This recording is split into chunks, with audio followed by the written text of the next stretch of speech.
Hey, everybody. Welcome back from our lunch half a break. We'll have the other half after our next speaker. And again, just to be able to pivot and make things interesting, I thought you probably needed to check your voicemail and your email and all those other things. So we're breaking the day up. But hopefully, you enjoy everything that we're doing today. Please go ahead and put in the chat if you're having fun, if you're telling your friends all about it. And again, I am going to continue to bring you such great guests and information like our next guest, which is Jodi Klaristenfeld. I don't get it right yet.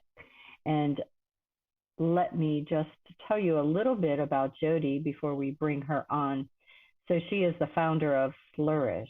She is a mom to an adorable girl who was born at 28 weeks due to a rare and life-threatening form of eclampsia and HELLP syndrome.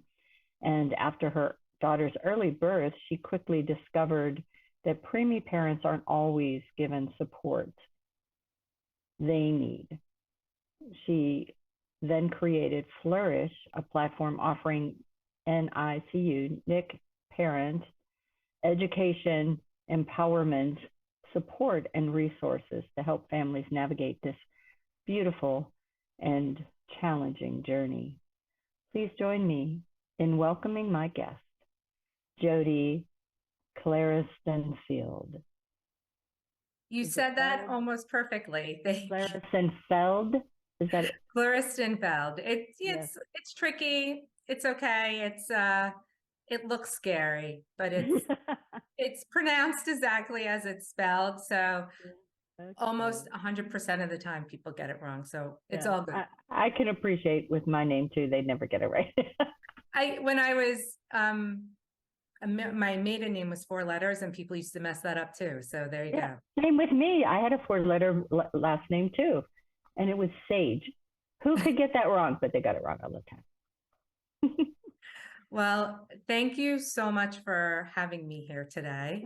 It is my pleasure. I loved your story and being a mom and also having a cousin who was born at 4 pounds whenever she was first born. Whenever she was born, and now she's taller than me and strong and wonderful. But it's a scary, scary time. And you're right. There isn't always a lot of support that you need. So before we get going into the meat of this, where do you live? Tell everyone, where do you call home? I live in New York City with my husband and my daughter, and I have 3 bonus children, 3 sons from my husband's first marriage. Awesome. Nice size family. Yes. So we touched on what the story was, but just take us back there. Then you're pregnant, everything's wonderful, and then you get that news. Actually, everything was it was wonderful. And then I got so sick. I was told literally 2.5 hours before I gave birth to my daughter that I was going to have the baby then and there. And Wow. I fully didn't even process what was happening because unfortunately I was so sick. But the flip side, fortunately, I didn't have time to panic, and I was so confused that I didn't realize what was happening. So it was kind of a blessing in disguise. And did they, was the illness related to the pregnancy or was it outside of the pregnancy? I had preeclampsia and HELLP syndrome. Usually if you have HELLP syndrome, you also have preeclampsia, but you don't have to have both. Preeclampsia is much more common than HELLP syndrome. It's a vascular disease, and it has to do with your blood pressure getting extremely high and can do damage to your organs and to the supply of oxygen to your baby and to the placenta. I also had HELLP syndrome on top of that, which was meaning that my organs were shutting down. I was losing platelets, my liver was shutting down, all my numbers were out of whack. And I actually didn't know until about 1.5 years after my daughter's birth that my OB said to my mom, if we don't take the baby now, we will lose them both. And oh, by the way, when I'm in there, if I have to choose, who should I choose? Oh, wow. What a tough decision. And all the while, my husband was in Europe on a business trip because it was 12 weeks before she was supposed to be born. Mm. So when you even talk about the support, you know, even at that stages, your mom probably needed someone to talk to. And Yes, to me, I thought she was really calm when my OB was like, we're going to the hospital. But she said she was so nervous. And fortunately, my brother was there. He came, I think, just before my daughter was born. I was completely knocked out, and I met her 3 days later. oh my gosh. But I'm here Wow. to impart such wonderful, knowledge, hence the tiny but mighty, and how much I learned from her every single day, and how I've applied that even to business and life in general, and how those strengths can really apply across the board no matter what someone does in life. So I love the name of your company, Flourish, but you spell it differently. What inspired you to use that name and the spelling of it? When I would talk about Jenna and her growth and development, especially with her therapist. Now, I know it sounds crazy at 4 or 5 months old to have therapists, but you do in this case. I would say she's flourishing nicely. She's growing, she's developing, she's flourishing. I would always use that descriptive term. Mm-hmm. And when it came to coming up with a name for what it is that I was building, Flourish kept coming back to me because it applies to all humans every single day. We're always all growing and learning new things. So we're also always flourishing in life every single day. So that's that reason for Flourish. And then the spelling, while unorthodox, I really wanted a .com, and obviously real Flourish was not available. Yeah. And also I felt in today's day and age, people spell things in such unusual ways. And I figured this would be a great play on the word flourish. Yeah, it's excellent. I love it. So for those of you that can't see, the name, the spelling of it is Flrrish. And it's a cool looking word. I really do. And your logo's great for it too.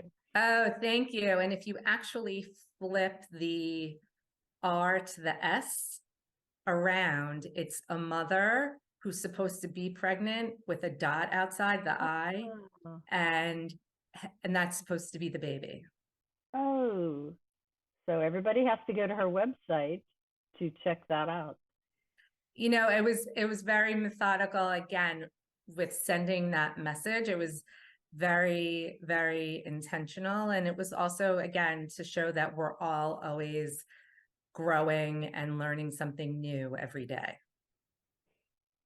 So you said you didn't meet your daughter for 3 days. I can appreciate that. My sister had to have emergency she did have to have a hysterectomy, but with her baby, she had to have emergency C-section because the cord was wrapped around the baby's neck. And so in doing that, they cut something, and she came back in the hospital 2 days later, Oh, wow. and almost died because of her blood count being so low from the internal bleeding.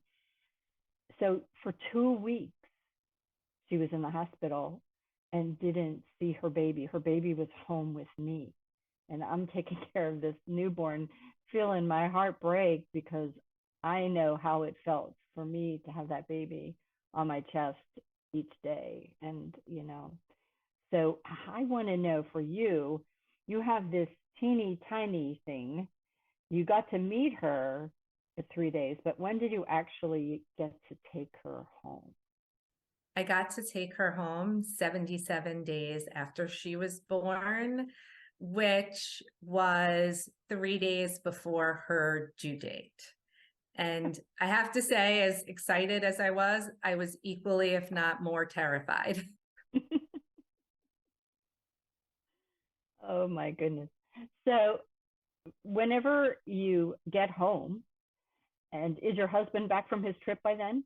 Oh, yes, absolutely. My husband came back the next day. By the time my mom kept calling him, and probably by the sixth phone call, he was hosting a dinner in Paris at the time.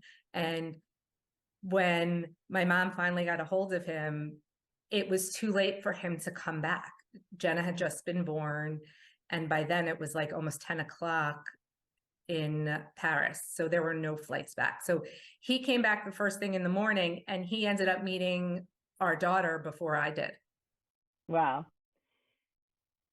So we talk about in the beginning about how you have to set up this support system, and so what did you discover in those months that followed that you knew you had to share and to be able to help others be able to go through that journey and be successful and not feel alone or frightened or doubtful of their abilities to go forward?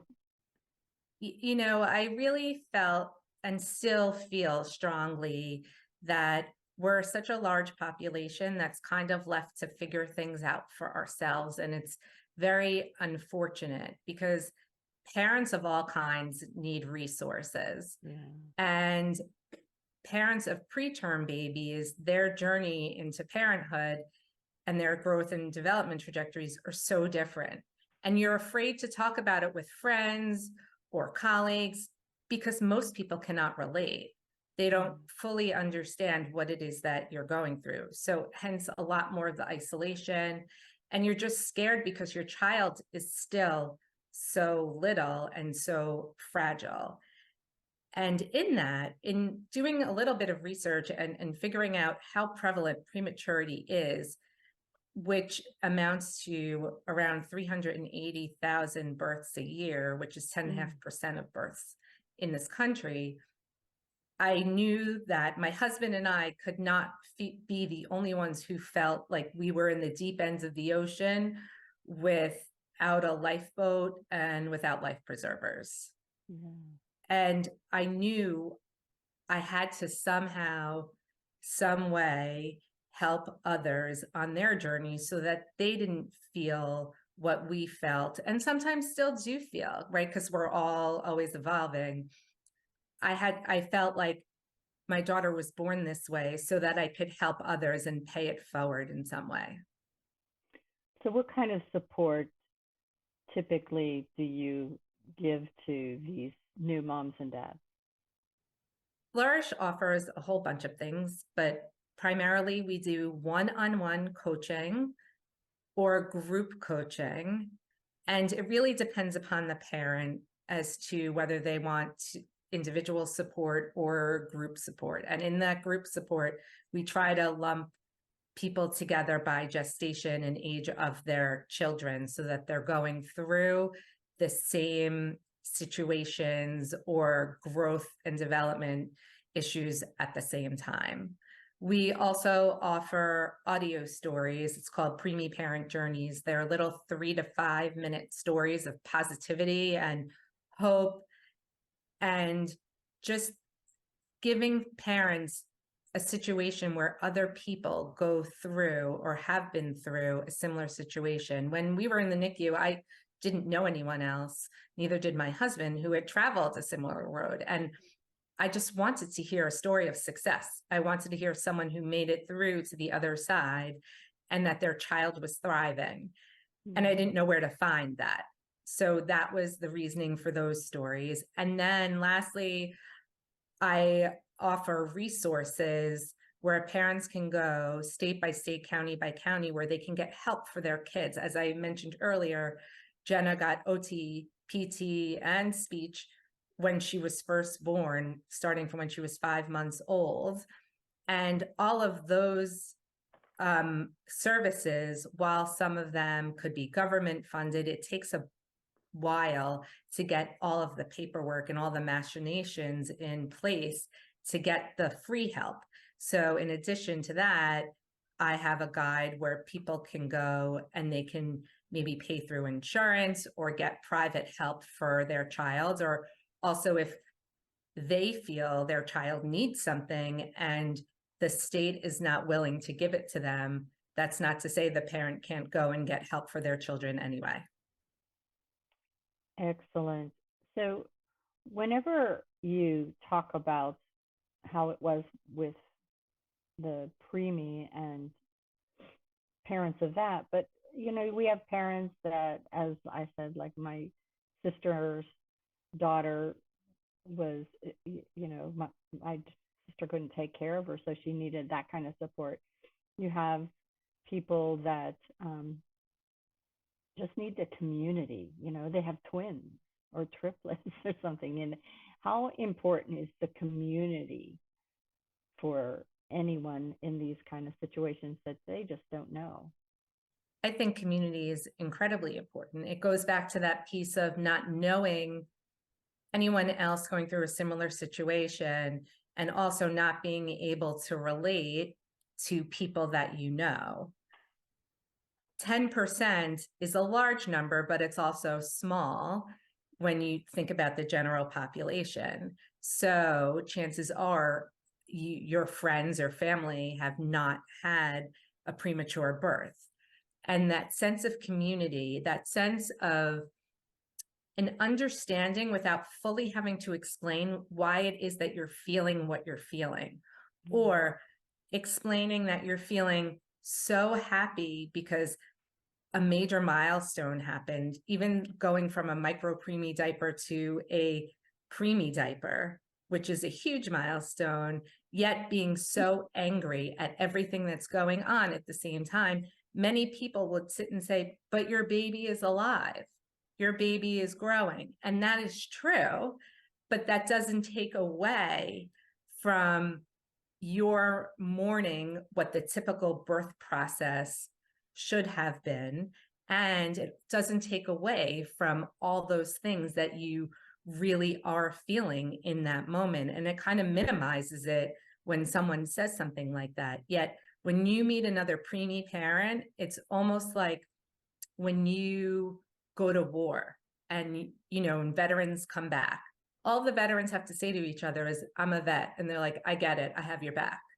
And it's that same camaraderie I have found with preemie and NICU parents, is that you've been to war of a different kind, fighting for your child and watching your child fight for their lives.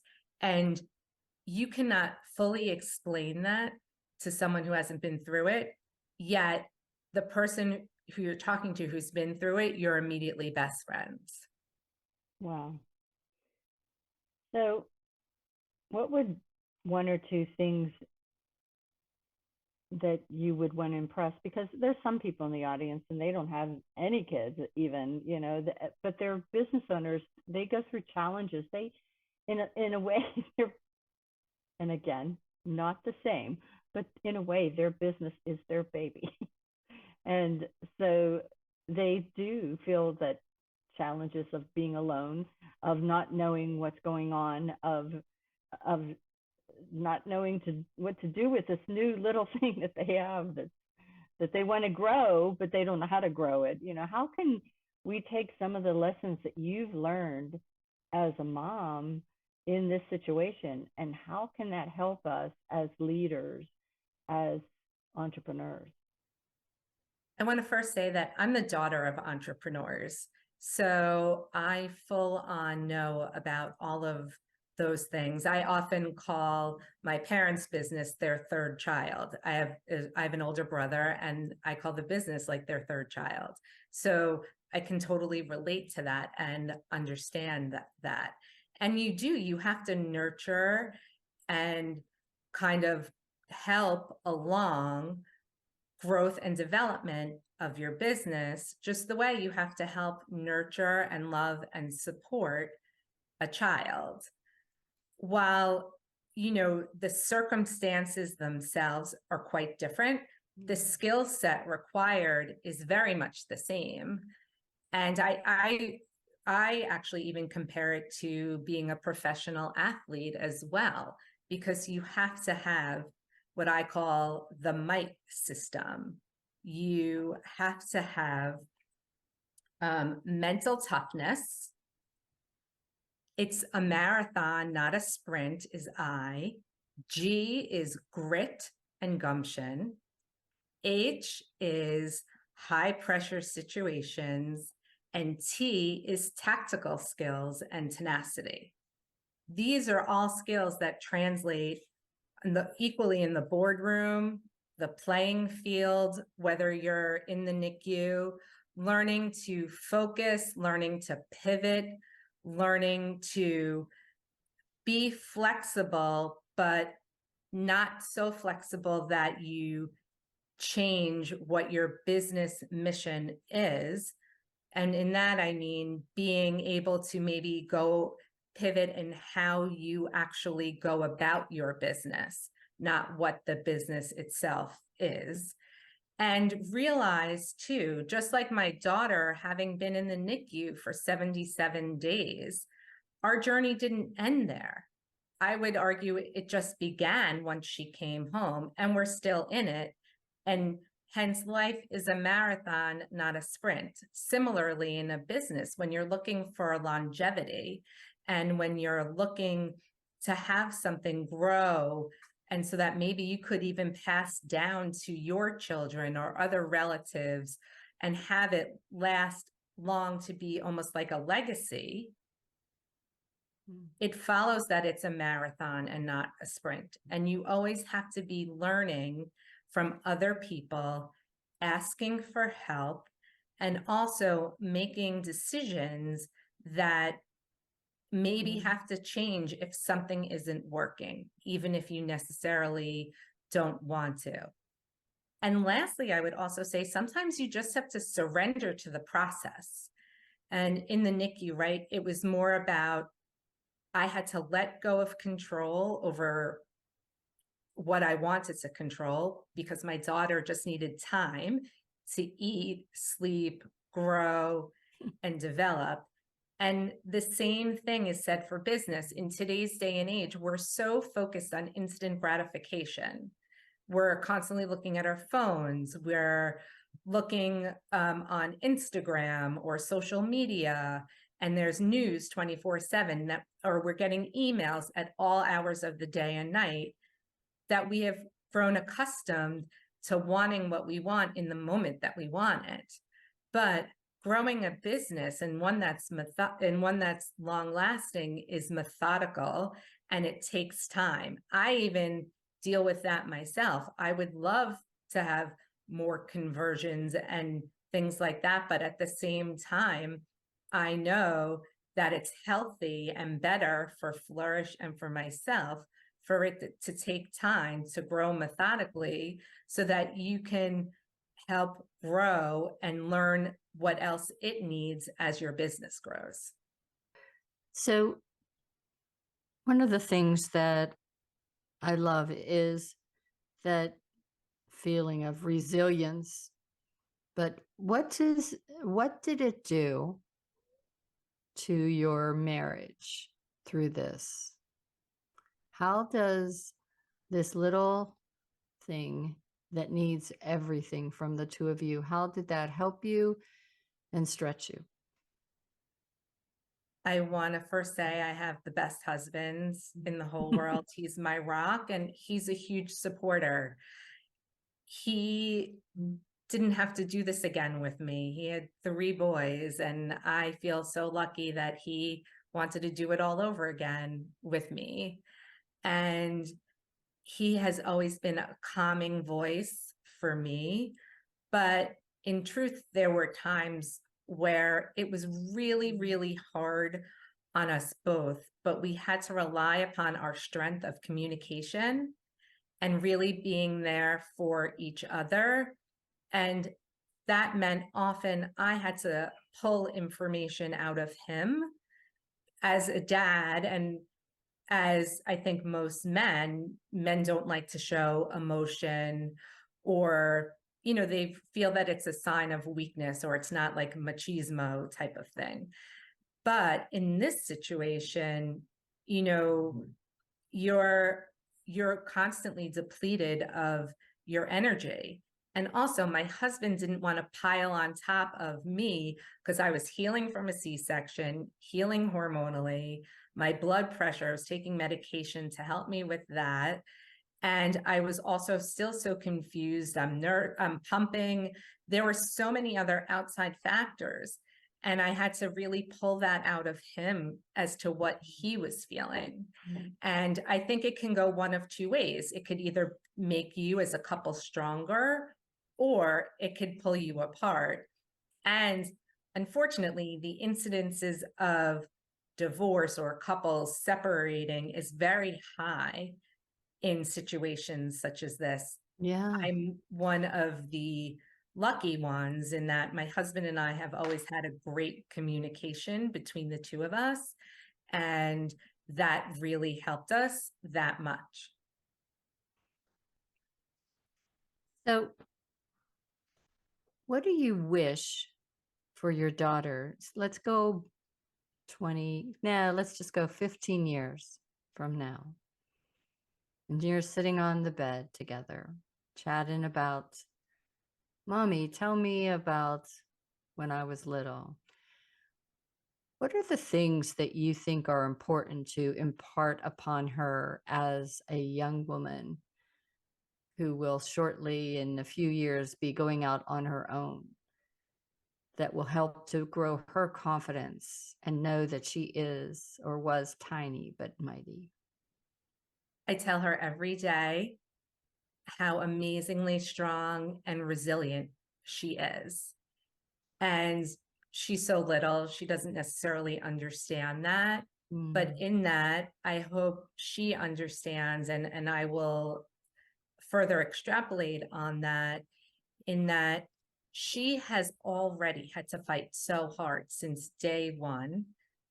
When she was born, she learned to do on the outside world what many children learn to do in utero. She has had to already overcome so many obstacles and challenges, and that muscles have memory, her body has memory, and that her body knows how to fight and overcome. And that is something that is not everyone has. And that because she has already done so much so early, I know, and I will tell her that she will be able to rise to the occasion and then some, and be just as mighty, if not mightier than most, because she has already had to do that. And her muscles are like, I've already been through this. I've been through harder. No problem. I could get through this. That's so awesome. So we have, I guess today we've talked a lot about mindset from the different things. You know, Jodi talked about positive mindset. Throughout the times that you were in the hospital, you had to probably struggle with keeping positive. But I think you had to have learned some ways to overcome some of those things. If you could share some of those stories or hacks, if you will, of ways that we can maybe not let everything that's going awry around us drag us down with it. Every day when I would walk through the NICU door, I would check my emotions at the door. I'd say, okay, this is not about you. This is about your daughter. You have to be confident and strong and exude that energy from every ounce of your being so that she can feel that and react to that and grow with that kind of energy. this same type of positive mindset. I've always been a glass half full kind of person, and this really tested my limits of that. But the same type of mindset also goes into business, right? If someone is saying no, or someone is saying to you, like I've been told, you're just a mom with a story, who's going to listen to you? Well, I have a platform, I have a voice, I have a cause, I have so many reasons why people should listen to me. Yeah. And you know, it's those convictions and reframing that mindset of taking something that on the surface might look negative and flipping it over, turning it on its head, and creating something positive that has been helpful to me in my life, but with my daughter, and also in building my business, and also being a daughter of entrepreneurs. So I think that positive mindset and reframing, you can choose to take something at face value, and it's very easy, and it's much harder to turn that around and spin it into something positive to help you move forward through adversity and help you try harder. I don't think Steph Curry, you know, throws in the towel every time his team loses to LeBron James's team, right? He just makes them try harder. And the same thing for business, and the same thing for life in general.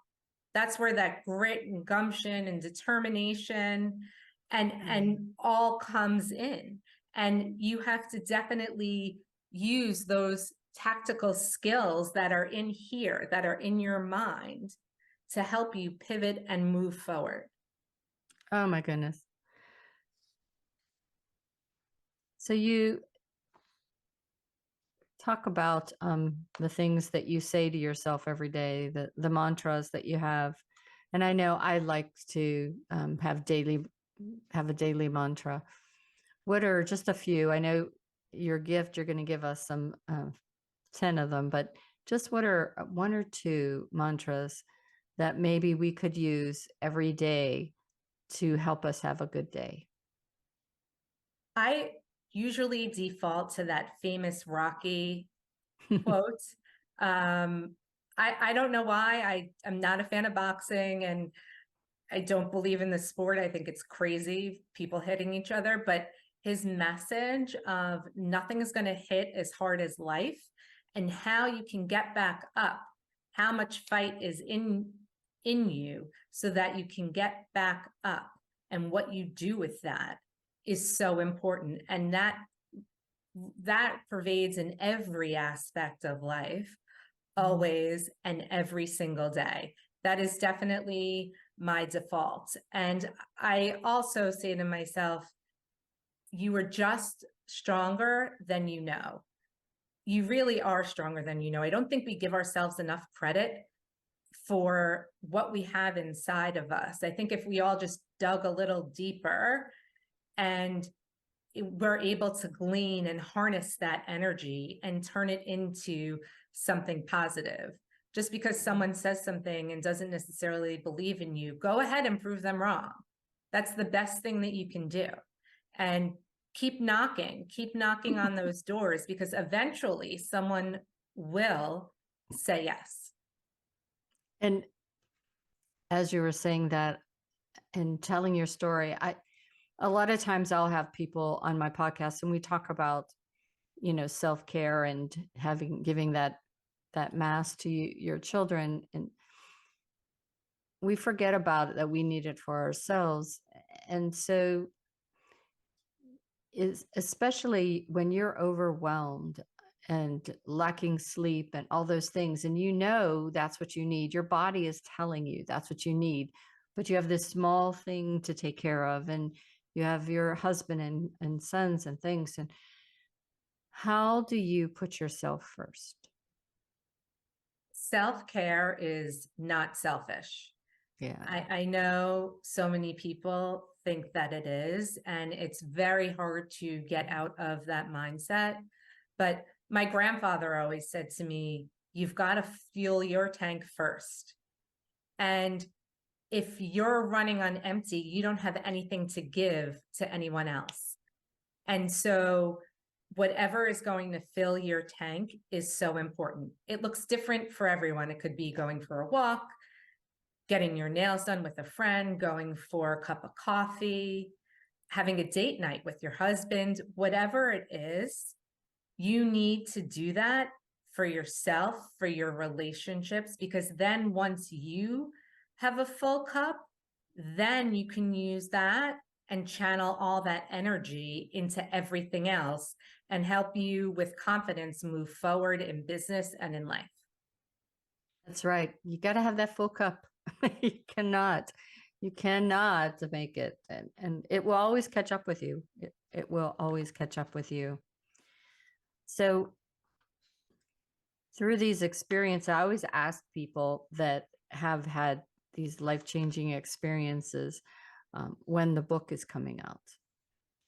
I would love to one day, you know, especially even just about the journal. And I hope to one day give that to my daughter as well. I would say in a few years down the road, I'm still in the thick of my journey.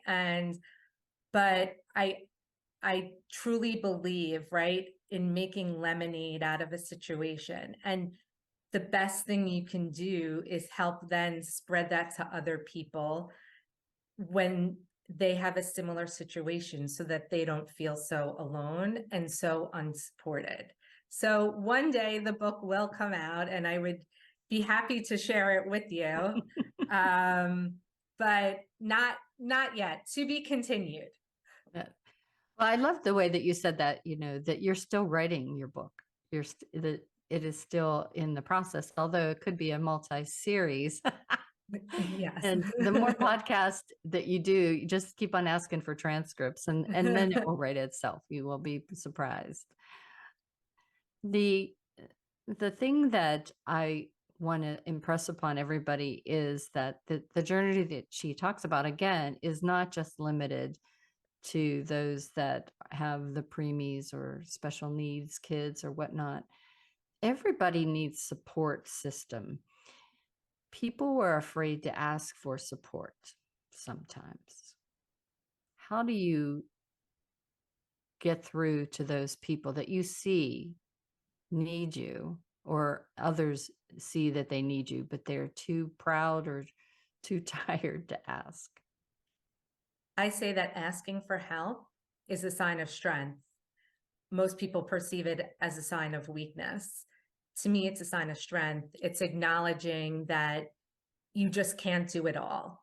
Or maybe there's something that you're not the best at and you need help in someone helping you get over a specific hurdle or feelings or emotions. No one person has to carry the weight of the world on their shoulders. And it's really hard as business people and as moms, and I'll say a type A mom that lives in Manhattan, to think that we can ask for help. Mm-hmm. But also knowing that you can't do it all and that you're not, you know, you don't have all the answers is a huge sign of strength. How else are you supposed to learn and grow from others? If you don't ask others, then you'll never learn from anyone else.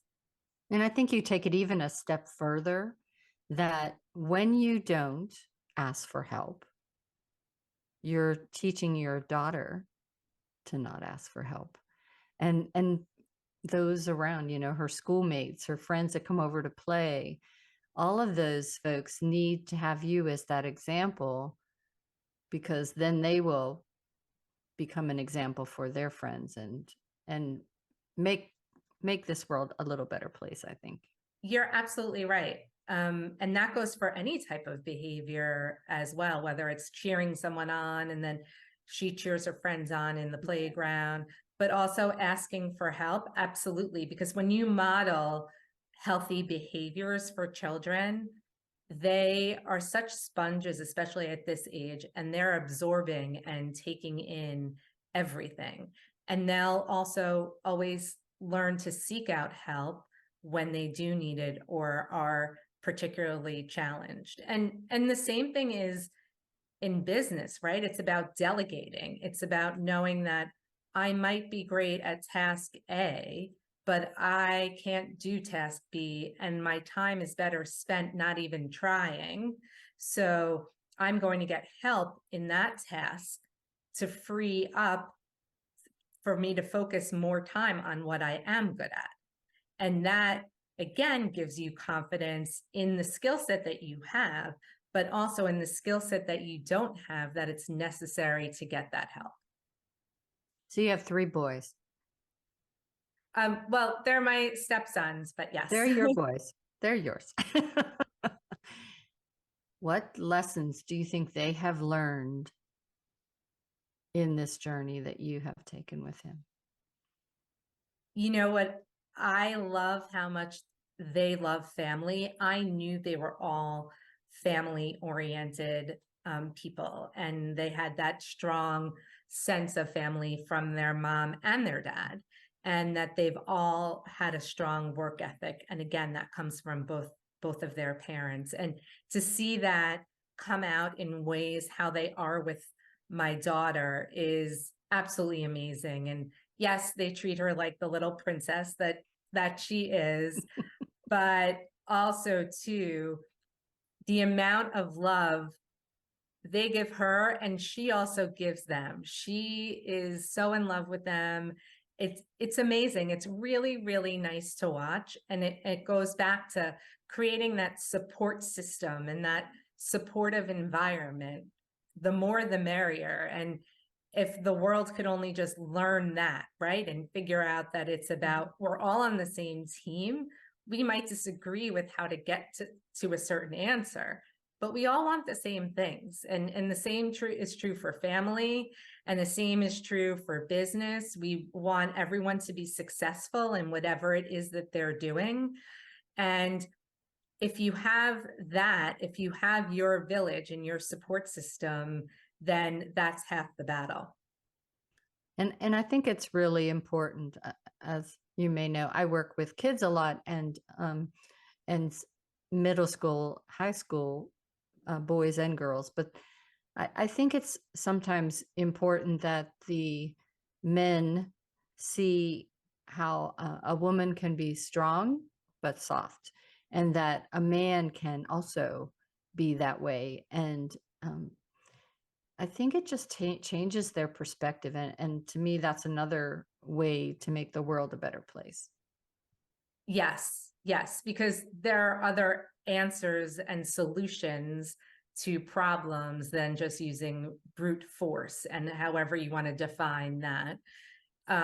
It could definitely be in terms of conversation or less intense actions. And I agree with you. I think men, from a societal standpoint, are deemed to be the strong ones. And if they're weak, it's considered a negative. And what I love about my husband and the boys is that they're a little of everything. And sometimes they're even rough with Jenna, and I'm like, wait a second, guys. But I love that they can straddle both, and it's not easily done. And I actually really, really compliment my husband and his ex-wife for having done such a great job in raising those boys. Yeah, for sure. And it does go back to the theme, tiny but mighty, because I think a lot of our strength is not in our muscles, but in our minds. And to me, that's the message that you really are sharing with us today, that it doesn't matter how small you are, as long as you're not small in your thoughts. Oh, exactly.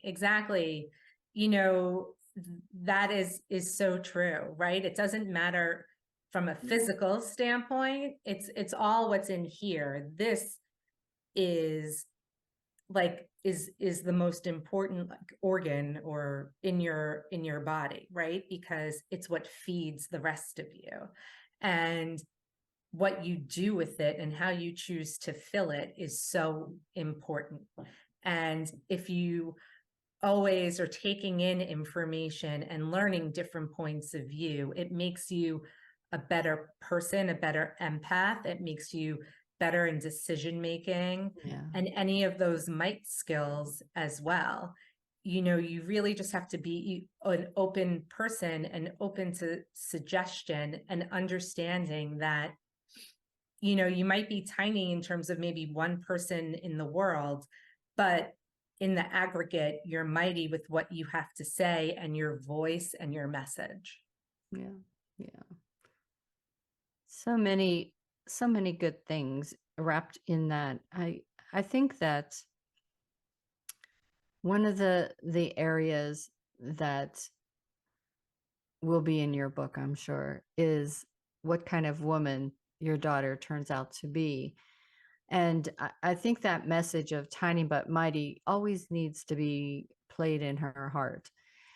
Well, our brain is, you know, our head is one brain container, if you will, but our gut is the other. And I think one of the things that you're teaching your daughter is that how important that gut brain is, which to me is probably directs most of what we do in life, whether we like it or not. And so how well we listen to that is going to be important in whatever we do, right? And so lessons that you need to teach your daughter about that aspect of following her guts. Yes, that's and those instincts, right, are with you at every single stage of life. I'm fortunate, I'll go back to following my gut on the day that my daughter was born.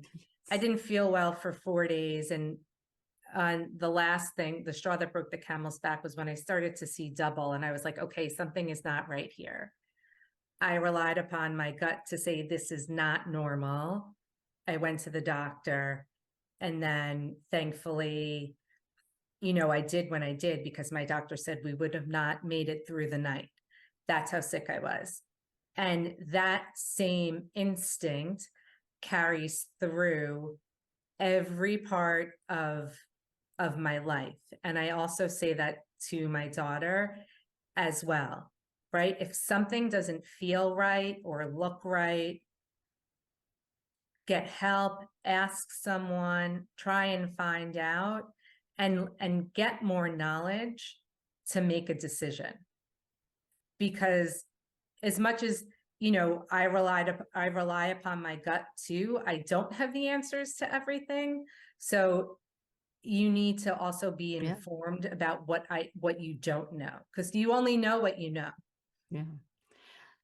So I often say, whenever an experience like you had happens, that not to put any pressure on you, but God has a better path for you. And I think you are fulfilling that, but your daughter too. There's a reason that you both are here. And so to take full advantage of that, you know, the mission that you have seems to be one that is going to be fulfilling of that. But did you ever think of that, like, okay, God, I heard you. I've got something to do. I don't know what it is. Guide me, please. All the time. I say this a lot, that I think my daughter was born early, and that we've had, you know, challenges along the way, so that I could somehow take my knowledge and what I've learned and help others and pay it forward. And that is exactly what I'm trying to do. And also, I'm taking everything that I learned and channeling that into her, so that she loves going to school, loves learning, loves being with friends, so that she can be successful in her own life and be armed with the right tools in her own toolbox when she becomes an adult. And everything you do at the foundational level matters so much. And the sooner that as parents or as human beings, if there's a problem, the sooner that we can help ourselves, then the sooner we can help others in our lives. Fantastic. Well, time has flown by now. It is actually time for us to have you share what is the free gift that you have for all the general admission folks.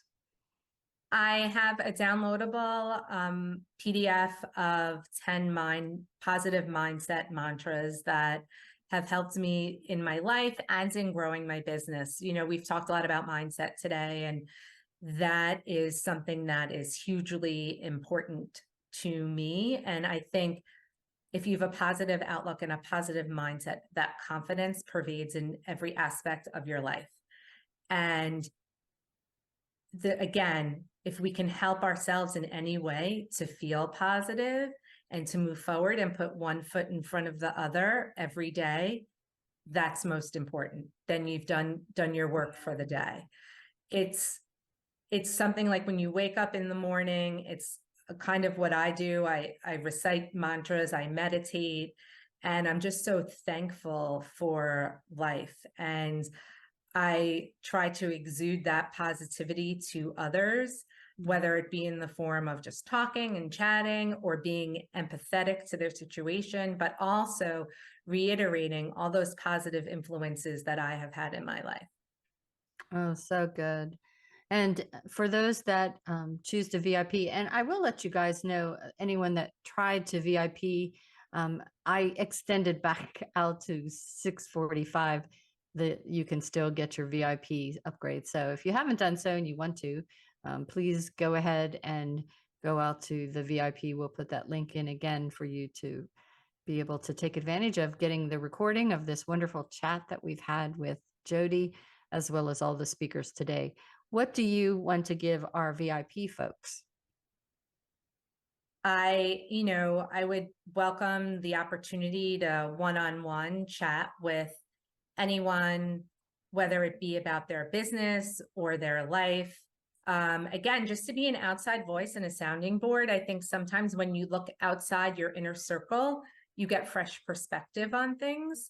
And sometimes it's really, really helpful to go outside your normal comfort zone to get some help. Because when you go outside your comfort zone, you're challenging yourself to do more and to do better. And it would be my honor to be able to chat and converse with anyone here today. Yeah, that would be fantastic to be able to share some time. And again, if you VIP, then I'll be sending you that information along with the recording of how you can connect with Jodi. So Jodi, it's been just great to meet you. I love your story and what you're doing, and I look forward to interviewing you when you finish that book. If you need any help, you can come on my podcast 6 times and get 6 chapters done. I don't know. We'll get that book done. You got it. I will let you know for sure. And thank you so much for having me and helping me share my story and share my positive mindset way of life. Well, everybody in the chat, give Jodi some love. Tell her how much you appreciated her. I thought this was wonderful. And as always, I look forward to chatting with you again in the future.